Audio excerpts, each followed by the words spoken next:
날씨가 어제 일기예보까지만 보면 오늘 해가 나고 낮에 온도가 21도, 22도까지 올라간다고 그래서 참 좋은 날씨겠다 싶었거든요. 그런데 좀 더 친밀한 교제를 위해서 조금 쌀쌀한 날씨를 주신 것 같아요. 그런 의미에서 옹기종기 이렇게 좀 모이라고 했는데 서로 온기를 나누기 위해서 좀 하라고 그랬는데 다들 팔짱 끼고 널찍이 떨어져 있어가지고 더 을씨년스럽게 보이네요. 온기가 안 되면 여기 우리 윤기라도 있으니까 좀 주변에 가까이 체온을 좀 같이 나누시면 좋았을 텐데 보는 저도 좀 춥네요. 자, 저 뒤에서 우리 자매님들 맛있게 뭘 드시는데 말씀부터 맛있게 드시고 나중에 맛있는 음식은 함께 넉넉하게 나눠 드셨으면 좋겠고요. 자, 지정된 시간 안에 짧게 또 함께 하나님 말씀 나누도록 하지요.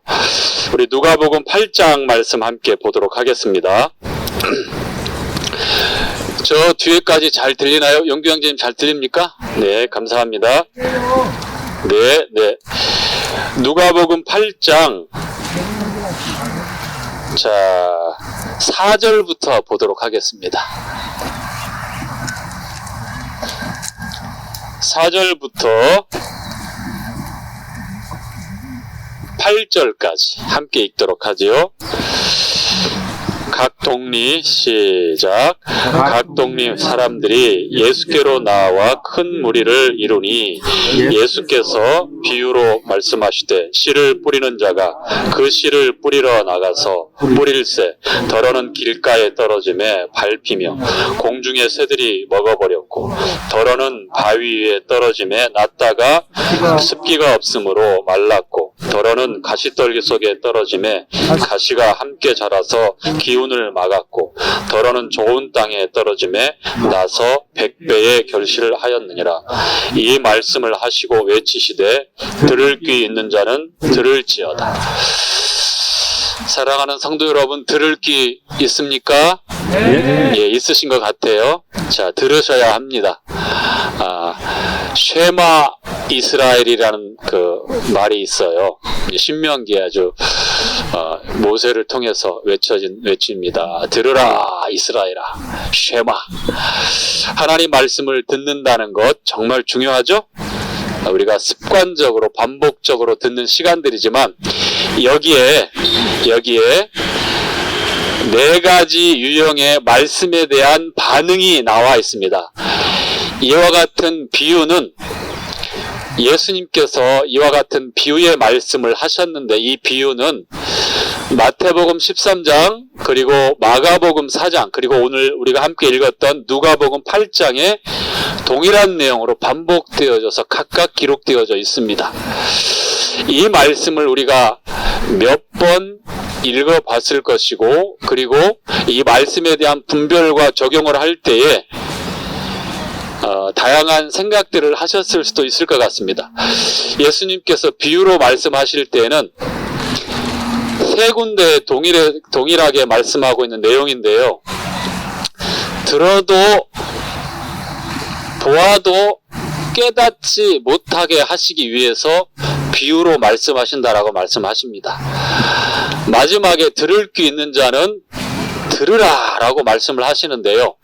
제자들이 조용한 시간에 비유로 말씀하신 이 말씀의 내용을 주님께 찾아와서 묻게 됩니다. 주님께서 이 말씀의 내용을 아주 정확하게 또 강해해 주셔요.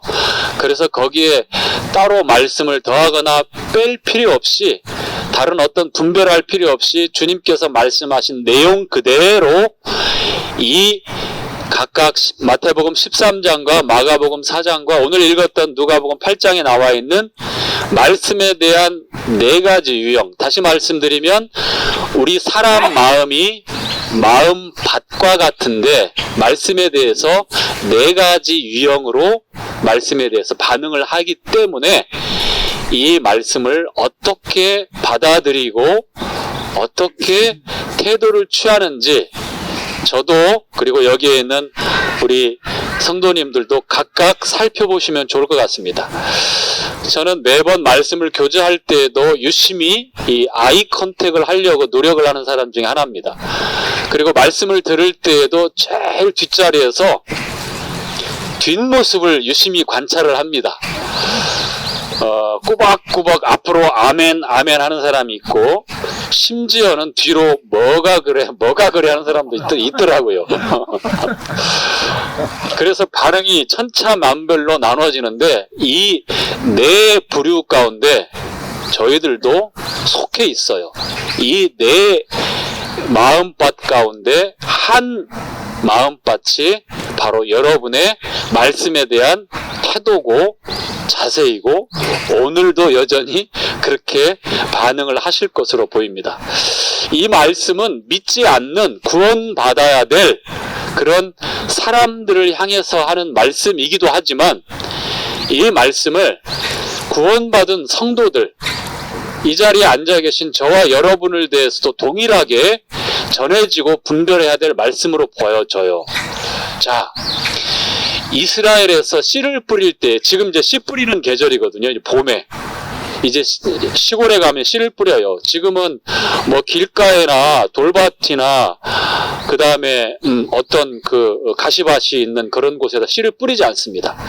잘 경작되어지고 밭가리가 되어져 있는 곳에 씨가 아닌 이제 발아하고 우미 튼 싹이 이제 한참 자라난 이 모종을 가지고 가서 이렇게 심기도 하고, 또 씨를 뿌릴 때에도 정해진 그 밭에 정확하게 이렇게 몇 개씩 고랑을 따라서 가면서 뿌려요. 그런데 이 말씀이 기록되어진 이 배경은, 주님께서 이스라엘에서 씨 뿌릴 때 어떻게 했냐면, 이 씨를 이렇게 어깨에다 이렇게 길게 메고, 이 씨 주머니를 가지고 구멍을 살짝 뚫는다든지, 아니면 속에다 손을 넣어서 씨를 한 줌 가지고 있다든지 해서 이렇게 흩뿌리게 됩니다. 그리고 가면서 털면서 이렇게 뿌리게 되기도 하고요. 그러면 어떻게 될까요? 밭에서 다른 밭으로 움직일 때, 이동할 때에 자연스럽게 밭 외에 다른 공간에도 뿌려지겠죠. 사람이 다니는 길가에도 뿌려질 수도 있고, 그 다음에 밭이 아닌 잡초가 우거진 곳, 가시덤불이 있는 곳에 뿌려질 수도 있고요. 그리고 마른 땅이고 밭 같은데 그 안에 돌짝 아직 기형이 되지 않은 묵은 그런 곳, 단단하게 굳어버린 그런 묵은 그런 땅에도 뿌려지기도 하고, 여러 상황이 있게 됩니다. 그래서 그 장면들, 그 내용들을 주님께서 아시기 때문에 씨 뿌리는 비유로 말씀하시는 겁니다. 첫 번째, 어떻게 어떤 곳에 뿌려졌다고 말씀을 하고 있습니까? 길가죠, 길가. 길가는 여러분들 정면에 보이시는 대로 단단하게 콘크리트나 시멘트로, 그리고 그 외에도 마차가, 자동차가, 사람이 왔다 갔다 하게 되면 자연스럽게 그 길가는 어떻게 됩니까? 단단하게 굳어지죠. 그렇죠. 거기에 만약에 씨가 뿌려진다면 어떻게 된다고요? 자, 어떻게 주님께서 해석하시는지 볼까요? 자, 12절부터 한번 보겠습니다. 자, 길가에 함께 읽죠. 시작. 길가에 있다는 것은 말씀을 들은 자니, 이에 마귀가 와서 그들로 믿어 구원을 얻지 못하게 하려고 말씀을 그 마음에서 빼앗는 것이요. 자, 길가에 있으면 씨앗이 그대로 노출될 뿐만 아니라 즉시 누가 온다고요? 마귀가 온다고. 이 씨는 말씀을 상징합니다. 말씀을 비유합니다. 지금 이와 같은 시간을 통해서 하나님의 말씀이 전해지게 되는데, 길가와 같은 곳에 말씀이 떨어지게 되면 즉시 누가 온다고요? 마귀가 온다고요. 다시 말씀드리면, 말씀이 전해지는 곳에 호시탐탐 노리고 악한 역사를 틈을 타서 그것을 노리고 있는 원수가 있다는 거예요. 명심하십시오. 영적으로 하나님 앞에 가까이 경건하기를 소원하는 그러한 삶을 살려고 그렇게 의지적으로 노력하고 주님의 나라와 의를 먼저 구하게 될 때 사단도 가만히 쉬지는 않는다는 거예요. 특히나 말씀이 전해지고 말씀이 교제되어지는 그 장소에, 그 자리에, 그 마음에 어떻게 역사한다고요? 즉시 와서 채가려고 역사하는 거예요. 말씀을 전혀 무감각하게 들어도 깨닫지 못하고 기억하지 못하고 무관심하고 무감각하게 만드는 거예요. 그게 길가와 같은 마음이에요. 저는 뒤에서 가만히 성도님들의 이제 그 뒤통수님을 보는데 어떤 분들은 꼭 길가와 같다라고 하는 정말 불안하고 안타까운 그런 때가 있어요. 사실은 매 주마다 그런 일들이 반복돼요. 그런 분들은 꼭 그렇더라고요. 그래서 주일날 단에서 말씀이 전해지든 말든 나는 그냥 묵묵답, 무답, 무관심, 무감각, 물론 그 마음이 완고한지 어쩐지는 제가 잘 모르죠. 그 동기를 모르니까. 그런 것처럼 보여질 때 아주 답답하고 안타까울 때가 있습니다. 정말 주의해야 됩니다. 말씀이 아무리 들려지고 아무리 하나님 말씀이 내게 온다 할지라도 단단하게 닫혀있고 단단하게 굳어있다면, 기경되지 않다면 즉시 와서 누군가가 그걸 채워갑니다. 새가 와서 채워가요. 마귀가 와서 그 말씀에 어떠한 감흥도 없이 감각도 없이 무감각하게 그냥 몸이 건조한 시간으로 지나고 정말 허무하게 아무런 역사도 기대할 수 없는 그런 상황으로 그렇게 주저앉게 만들어요. 그렇게 되어서는 안 되겠죠?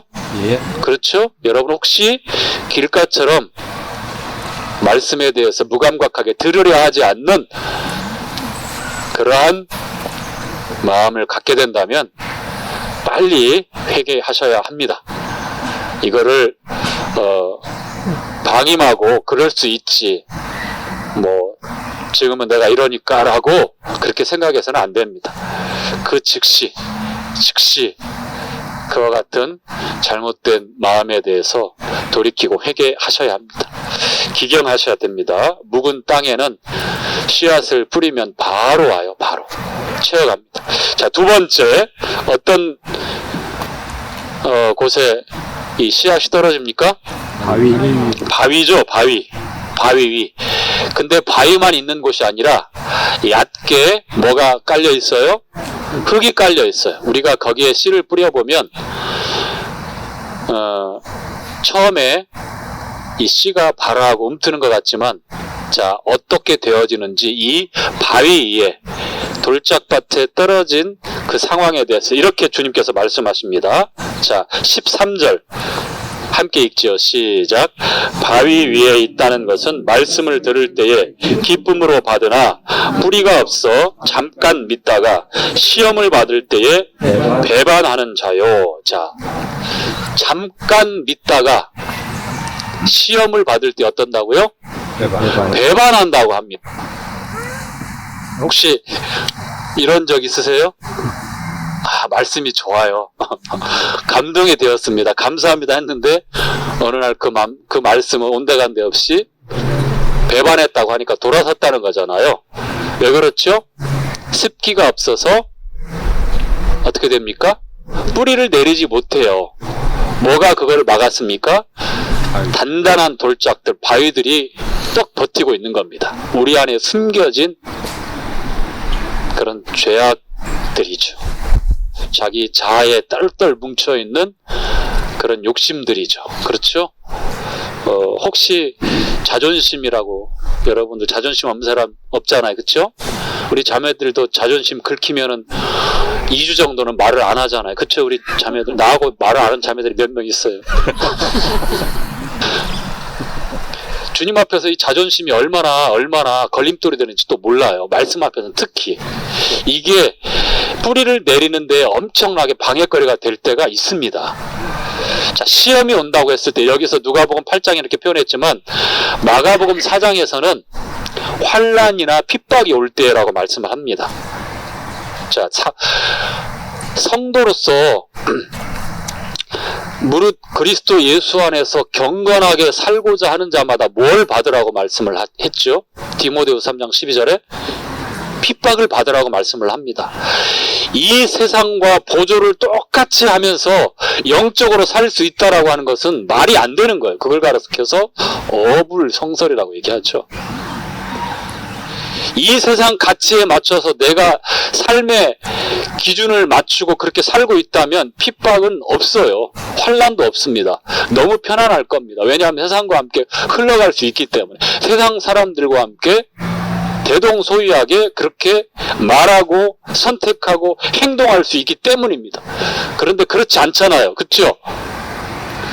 레위기 11장의 말씀에 있는 대로 우리는 흘러가는 이 거대한 세상 물결에 내 몸을 맡기고 함께 흘러가는 것이 아니라 지느러미, 비늘이 있고 지느러미 있는 그런 수중의 생물들만 식용으로 허락했던 것이 이유가 있잖아요. 흐르는 거대한 물결을 거슬러서 상류로 계속해서 올라갈 수 있어야 됩니다. 이것이 믿음을 가진 성도들의 세상을 대한 삶의 자세와 태도이죠. 당연히 그렇게 우리가 생각을 하고 그렇게 살아야 되는데 그렇지 않잖아요. 환난이 오고 핍박이 오고 여기서 이제 말씀하는데 시험이 오면 금세 몸을 맡기고 루루랄라 편하게 그냥 흘러가고 말잖아요. 이러면 어떻게 된다고요? 절대 말씀은 역사하지 않는다. 자, 세 번째 어떤 겁니까?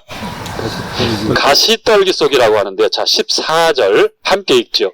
주님이 해석해 주신 그대로입니다. 가시떨기 시작. 가시떨기에 떨어졌다는 것은 말씀을 들은 자니 지내는 중에 이생의 염려와 재리의 기운이 막혀 온전히 결실지 못하는 자요. 자, 가시떨기에 떨어졌다고 했을 때는 이 땅에는 문제가 있을까요, 없을까요? 없어요. 뿌리를 내릴 수 있습니다. 얼마든지 뿌리를 내릴 수 있어요. 그런데 그 씨가 움트고 뿌리를 내리고 자라는데 뭐가 있어요, 주변에? 가시.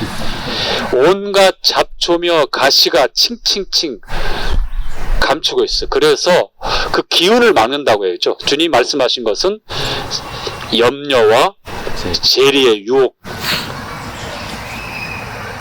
이것들이 이 말씀의 역사를 맞는 거예요.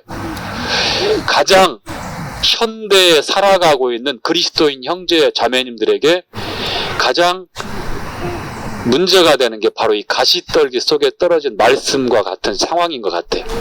그렇지 않은가요?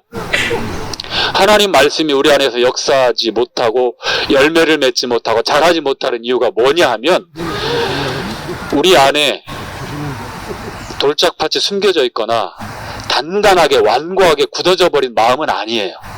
그런데 우리 주변에 환경에 문제가 있어요.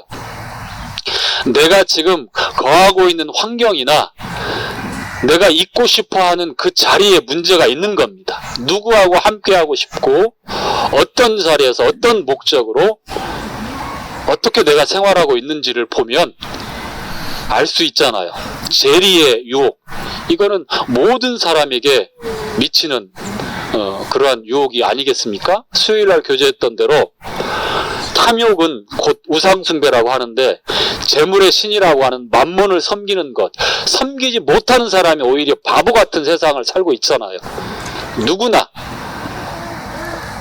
내가 얻는 소득에 대해서 열심히 수고한 노력에 대해서 감사하는 것보다는 수고하지 않고 노력하지 않은 데서 그 이익을, 소득을 극대화하려고 하는 어떤 그런 수단과 방법을 몰래 배우고 또 그렇게 하지 못하면 시대에 뒤처져 있는 것 같은 재리의 유혹. 그뿐만입니까? 세상의 염려는 어떻고요? 청년들, 또 아이들, 학생들, 그리고 중장년에, 노년애기까지 염려 없는 세대가 없잖아요. 그렇죠? 그렇죠? 네. 그런데 그 염려가 하나님의 뜻대로 하는 근심이고 염려하면 얼마나 좋겠습니까? 그러면 후회할 것이 없는 구원에 이르게 하는 회복하는, 회개를 이루는 그러한 염려이기 때문에 괜찮은데, 그 염려를 보면 마태복음 6장에 나와 있는 염려가 대충 어떤 염려인지 아시죠? 주님께서 어떤 염려를 하지 말라고 하셨습니까? 무엇을 먹을까? 무엇을 입을까? 오늘 여러분 무엇을 입을까 염려하셨죠? 옷장을 열어놓고 빨간색을 입을까? 노란색을 입을까? 이 당시에는 진짜 입을 의복이 너무 없으니까, 먹을 음식이 너무 제한됐으니까. 이따가 여러분 아마 점심때 아마 염려할 거예요. 후둥그레 하면서 피자를 먹을까, 치킨을 먹을까, 김밥을 먹을까. 저는 어저께 우리 김용규 형제님 가정에서 청년들 초대해가지고 샤브샤브를 해주셨는데, 고기를 제공해 준 형제 자매님 감사합니다. 제가 대표로 감사드렸습니다. 염려가 되더라고요. 이거 먹으면 또 뭐가 나올 텐데. 아니나 다를까 디저트가 나왔습니다. 그뿐만입니까? 또 뭐 커피로 뭐로 막 나옵니다. 생강차로 뭐 몇 가지를 먹었는지 모릅니다. 아침에 자고 났더니 퉁퉁 부었더라고요. 자, 주님께서 염려하지 말라고 했던 것은 무엇을 먹을까, 무엇을 입을까, 즉 세상살이에 있어서 내가 무엇을 먼저 구하고 있느냐예요. 재래의 염려와 또 이생의 자랑들, 어떤 쾌락과 그런 것들 때문에 염려하고 그런 유혹에서 흔들리고 있다면 가시떨기 나무에 떨어진 씨앗처럼 자라긴 자라지만 제대로 자라지 못하는, 그 기운이 막혀버린 그러한 아주 안타까운 그러한 삶을 살 수밖에 없잖아요. 그렇죠? 우리가 지금 그러한 상황에 처해 있는 경우가 더러 있어요. 어떻게 해야 됩니까? 거기에 말씀의 씨앗이 떨어졌을 때는, 자, 바로 네 번째 밭으로 우리가 가야 합니다. 자, 네 번째, 자, 15절입니다. 함께 읽도록 하죠. 시작. 좋은 땅에 있다는 것은 착하고 좋은 마음으로 말씀을 듣고 지키어 인내로 결실하는 자니. 자, 그러면서 100배의 결실, 30배, 60배, 100배의 결실을 맺었다. 이 좋은 땅이라고 말씀을 하는데, 성경은 정직하고 선한 마음을 가진 땅이라고 말합니다. 그런 마음을 가리켜요. 기경되어 있을 뿐만 아니라 거기에는 완고함도, 자존심으로 똘똘 뭉쳐있는 자아의 돌멩이들이 이곳저곳에 숨겨져 있지 않습니다. 때에 따라서 급변하는 기복이 심한 어떤 영적인 불안한 그런 마음을 가지고 말씀을 대하지 않습니다. 또한 환경에서 숨을 퍽퍽 한숨 쉬면서 내가 왜 이러지 그러면서 말씀을 듣되 말씀을 놓지 못하고 있지만 그 말씀이 기운이 막혀서 이러지도 저러지도 못하는데 그 자리에서 그렇게 앉아있는 가시떨기와 같은 마음도, 가시밭과 같은 마음도 아닙니다. 이 좋은 땅은 기경되어 있어요. 착하고 정직하고 선한 마음이라고 해요. 여기서 제가 왜 누가복음 8장을 본문을 선택했냐면, 동일한 내용이 마태복음 13장에도 마가복음 4장에도 똑같이 나오는데, 여기에 보면 인내로 결실하는 자라고 말합니다.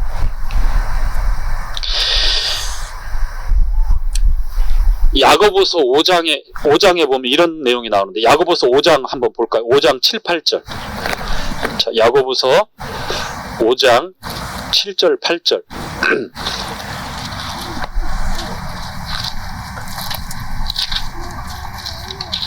지금 몇 시인가요? 11시 50분. 예. 자, 5장 7절, 8절 함께 읽겠습니다. 자, 그러므로 형제들아, 시작. 그러므로 형제들아, 주의 강림하시기까지 길이 참으라. 보라, 농부가 땅에서 나는 귀한 열매를 바라고 길이 참아 이른 비와 늦은 비를 기다리나니, 너희도 길이 참고 마음을 굳게 하라. 주의 강림이 가까우니라. 자, 여기 길이 참고 인내함으로. 자, 오래 참는다는 것은 성령의 9가지 열매 중에 하나죠. 갈라디아서 5장에 나오죠. 그리고 사랑은 처음에 제일로 먼저 시작하는 사랑의 특징이 고린도전서 13장에 사랑은 오래 참고 온유하며도 있고 뭐 여러 가지가 나오는데 오래 참고가 제일 먼저 나와요. 그만큼 귀하기 때문에 또 어렵기도 해요. MBTI I가 오래 참아요, E가 오래 참아요. I, me, you. 무슨 말씀인지 모르시는 분들이 계시죠? 이제 E는 외향적이고 I는 내성적인데 타고난 천성이 내성적인 분들이 오래 참을 것이다라고 생각을 해요. 그럴 수도 있습니다. 그런데 그 결과가 어떻죠? 속병이 걸려요. 화병이 걸립니다. 이는 화병이 잘 안 걸려요. 그냥 쏟아버리니까. 그런데 주님 안에 들어오면 이가 되었든 아이가 되었든 성령에 의해서 사랑의 열매를 맺을 때 오래 참는 게 제일 먼저 중요하기 때문에 오래 참게 됩니다. 오래 참아집니까? 노력하십니까? 자, 사랑에 대해서 말할 때도 오래 참음이 제일 먼저 나와요. 그런데 우리가 읽었던 야고보서 5장에 농부가 귀한 열매를 얻기까지 길이 참고 이렇게 반복되면서 이른 비와 늦은 비를 기다린다고 말씀을 하고 있습니다. 그만큼 열매 맺는 것, 말씀이 내 안에 들어와서 역사하고 열매 맺기까지 이 참 정직하고 선한 마음 가운데 오래 참음으로 기다림으로 이와 같은 일들이 일어나게 됩니다. 자, 베드로후서 3장에 보니까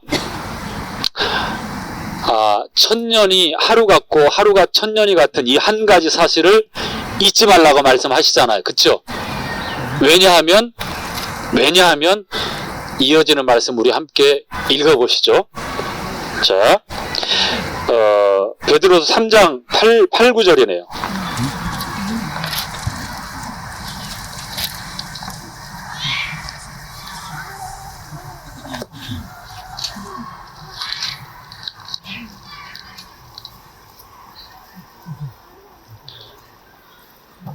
자, 사랑하는 자들아, 찾았죠? 함께 읽겠습니다. 시작.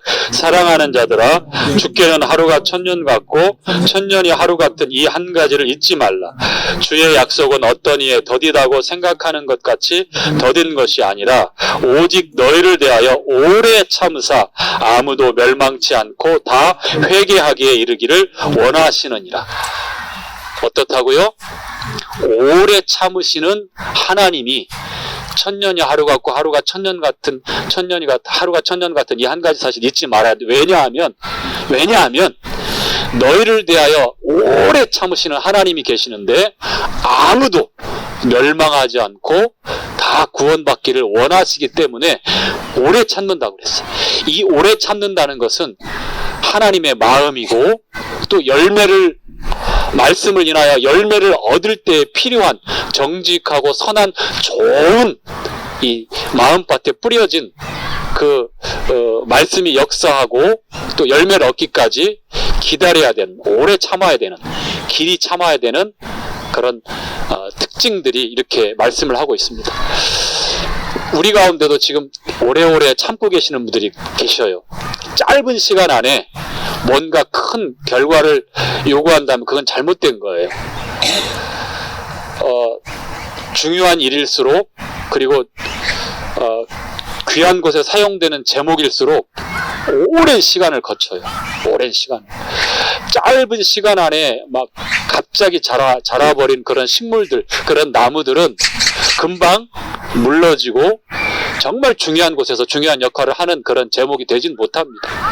오래도록 추위도 더위도 온갖 비바람을 다 견뎌내고 그 옹이지면서 단단하게 그렇게 풍파를 겪어온 오래 참은 그러한 시간을 겪은 그런 그 나무 제목들, 나무 같은 것들 같은 경우에도 아주 중요한 곳에 오래도록 그 역할을 잘 감당하게끔 사용이 되어집니다. 이처럼 하나님의 말씀을 받고 하나님의 말씀을 받고 자, 하나님의 말씀을 받고 이제 마쳐야 되겠죠? 예, 분위기가 좀 어수선합니다만, 자, 하나님의 말씀을 받고서 우리가 길가처럼 무감각하고 완고한 그러한 마음 자세로 세월이 가고 시간이 가면 전혀 변화도 없어요. 다 말씀을 빼앗겨 버리고 맙니다. 정말 불행한 겁니다. 세월이 가도 머리만 커지고 가분수적으로 기형적인 신앙생활을 할 수밖에 없어요. 정말 불행합니다. 손발이 되어서 헌신하고 섬기는 그러한 일들을 하기가 어렵습니다. 또한 말씀에 대해서 금세 반응을 했지만 내 안에 숨겨져 있는 똘똘 뭉쳐져 있는 자아의 돌멩이들이 있다면 뭐 겉으로 뭐 좋은 표현인 것 같고 잠시 잠깐은 말씀에 대해서 좋은 반응을 하실지 모르겠지만, 그러나 시험이 온다면, 환란이 오고 핍박이 온다면 정말 말씀이 나가야 될, 뿌리를 내려야 될 그 순간에 배반하고 그 자리를 박차할 수밖에 없죠. 안타깝죠. 그리고 말씀이 뿌려졌지만 마지막 세 번째로 환경의 문제. 땅에는 문제 없지만 주변에 가시가 있고 잡초가 있고 막혀서 자라지 못한다면 그건 역시 불행한 겁니다. 떨쳐버려야 되겠죠. 옮겨야 됩니다. 과감하게 잘라야 됩니다. 정리해야 합니다. 그리고 네 번째, 마지막으로 중요한 말씀이죠. 좋은 땅, 정직하고 선할 뿐만 아니라 인내함으로 결실한다고. 하나님께서 인내하시고 오래 참으신 것처럼, 저희를 대하여 오래 참으신 것처럼 우리가 말씀 앞에서 오래 참고 인내함으로 결실하는, 그리고 그 열매가 30배, 60배, 100배를 통해서 모든 이에게 풍족하게 말씀을 통해서 하나님의 생명을 풍족하게 전달하고 하나님께 또 영광을 돌려드릴 수 있는 감사하는 저와 우리 사랑하는 잠실교회 성도님들이 다 되시길 바랍니다. 예, 마치도록 하겠습니다.